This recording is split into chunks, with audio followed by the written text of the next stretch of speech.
আজকে আমি রান্না করব ব্রয়লার মুরগির মাংস। সেজন্য এখানে সব মশলাগুলো নিয়েছি।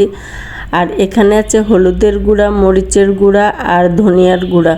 তো আমি গুঁড়া মশলাটাকে একটু পানি দিয়ে পেস্ট করে নিব, কারণ পানি দিয়ে পেস্ট করে নিলে মশলাটা ভালো হয়।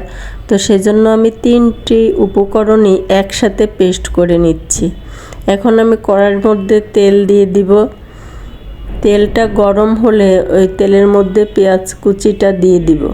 পেঁয়াজ কুচিটা ভাজতে থাকবো। পেঁয়াজ কুচিটা বাদামি কালার হয়ে আসলে ওর মধ্যে দিয়ে দিব আদা, রসুন, জিরা বাটা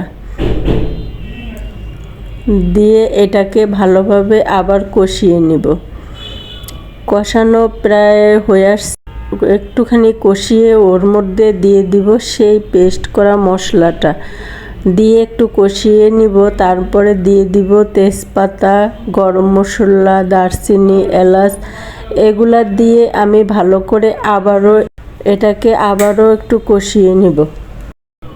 এভাবে যদি আপনারা ব্রয়লার মুরগির মাংসটা রান্না করেন তাহলে দেখবেন দেশি মুরগির মতো স্বাদ পাওয়া যাবে, এবং যে ব্রয়লার মুরগি না খাবে সেও খাবে এবং আবারও খেতে চাইবে। তো আমার মশলাটা প্রায় কষানো হয়ে গেছে, এর মধ্যে দিয়ে দিব মুরগির মাংসটা দিয়ে এখন আমি সেই মশলার মধ্যে মাংসটাকে ভালোভাবে উল্টে পাল্টে মেখে নিব। ভালোভাবে উল্টে পাল্টে দিয়ে মুরগির মাংসের সাথে মশলাটাকে সুন্দর করে মাখাবো এবং ভালোভাবে ভাজতে থাকবো। এখন উল্টে পাল্টে দিয়ে আমি এখন ঢাকনা দিয়ে ঢেকে রাখবো।